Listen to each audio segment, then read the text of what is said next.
खटिया छाप जीतेगा। सुल्तानगंज विधानसभा क्षेत्र के नेता कैसा हो? सुल्तानगंज विधानसभा क्षेत्र का नेता कैसा हो? विपिन बाबू जिंदाबाद जिंदाबाद जिंदाबाद विपिन बाबू जिंदाबाद जिंदाबाद जिंदाबाद। सुल्तानगंज विधानसभा नीतीश कुमार के जन उपयोगी योजनाओं को उचित माध्यमों से संचालित करने में विफल रहे वर्तमान जनप्रतिनिधि, बोले विपिन कुमार सिंह। जनता ने अगर जनमत दिया तो मैं युवाओं के लिए बेहतर खेल मैदान तक की भी व्यवस्था दूंगा, ये वादा ही मेरे घोषणा पत्र तक में शामिल है। उन्होंने मैं विजय हुआ तो सुल्तानगंज एक आदर्श विधानसभा होगा। आइए देखिए सीधी बातचीत विपिन कुमार सिंह के साथ सीधा प्रसारण में। नमस्कार, आप देख रहे हैं भारतीय समिति राज मेरे साथ आज लगातार उनका जनसंपर्क अभियान चल रहा है। उनका परिचय हमें उचित नहीं लगता तो जिनका परिचय फिर भी हमारा काम है कि इनका परिचय देना चाहिए। हम आपको बताने का प्रयास करेंगे कि इनका भारतीय जनता पार्टी के उम्मीदवार है और लगातार इनका जनसंपर्क अभियान चल रहा है। कई ऐसे विभिन्न मुद्दों को लेकर के आज इनका जनसंपर्क अभियान लगातार है। अगर चुनाव में विजयी होते हैं और यहाँ की जनता अगर इनको विजय करती है तो निश्चित तौर पर यह सुल्तानगंज विधानसभा एक आदर्श विधानसभा के रूप में देखने को मिलेगा। चलिए हम साथ में हमारे साथ जो है उनका नाम विपिन कुमार सिंह जी है। हम विपिन जी से जानने का प्रयास करेंगे कि विपिन जी आपके द्वारा किन किन मुद्दों को यहाँ पर रखा गया है और प्रमुख मुद्दा है क्या?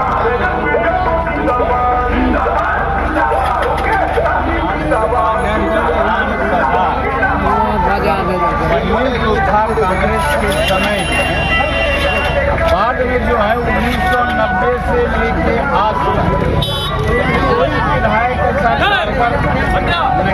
यहाँ से भेजा गया, जिसके चलते आज तक विधानसभा एक भी मुद्दा जो मूल है उसका आवाज उठाने का काम नहीं। मेरा जो मूल मुद्दा है वह कई है, उसको पहला देख लीजिए। मैं सुल्तानगंज को अनुमंडल बनाना चाहता हूँ। इसलिए बनाना चाहता हूँ कि हमारे ग्रामीण क्षेत्र बहुत लंबा चौड़ा है और आबादी भी बहुत ज़्यादा हो गई है, तो निश्चित रूप से यहाँ से भागलपुर बहुत दूर है, तो सुविधा के हिसाब से यहाँ अनुमंडल बनना चाहिए। अनुमंडल इसलिए नहीं बन पा रहा है कि यहाँ आज तक 2 ही प्रखंड रह गए, जबकि आबादी यहाँ 5 लाख से ऊपर हो गया। मैं बात को प्रखंड बनाऊंगा, पहले सजौर को प्रखंड बनाऊंगा और उसके दूसरा मैं अनुमंडल बनाने के लिए विधानसभा में जो आज तक किसी विधायक ने मुद्दा उठाया नहीं उसको मैं उठाऊंगा। जनता भी देखेगी या 35 साल के अंदर किसी ने कुछ बोला नहीं विधानसभा में, पहला मैं विधायक होगा तो विधानसभा में जो है प्रश्न करेंगे। चलिए एक सवाल हमारा और भी है कि यहाँ जो जल नल योजना है जो अभी वर्तमान में बहुत धुलने के तहत चल रही है, इसको लेकर के क्या अभियान होगा? देखिए, नीतीश राव का बहुत अच्छा योजना था, भले जो है वह धरती पर कारगर ये लोग जनप्रतिनिधि नहीं उठा पाए।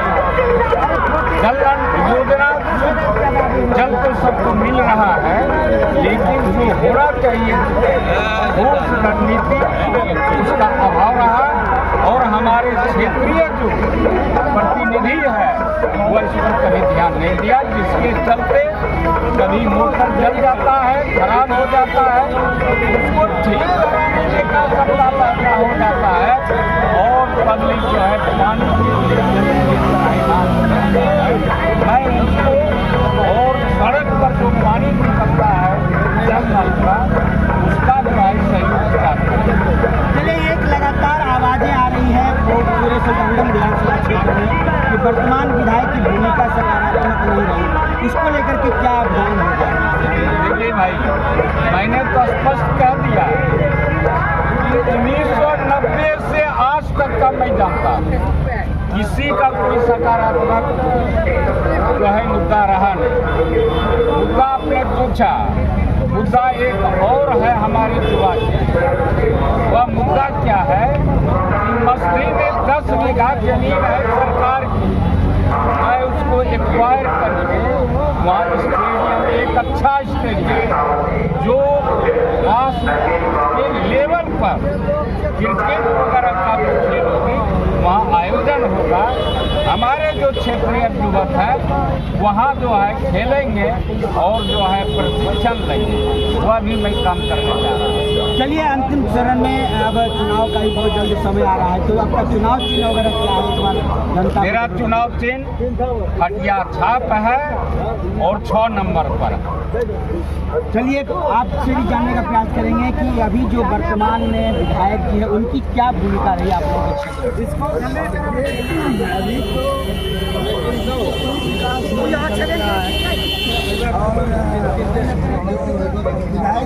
बोले हैं कि आज कांग्रेस गया है, अभी तक सुविधा में कोई नहीं आया है, इसको लेकर अभी वर्तमान में जो हमारे साथ खड़े हैं, क्या लगता है इनका भी बहुत अच्छा पीरियड हम लोग भी चालू है? लगातार हम लोग जनसंपर्क में हैं, इनके प्रति आपकी क्या भावना है? आप तो हम लगता है कि हम इन्हीं के साथ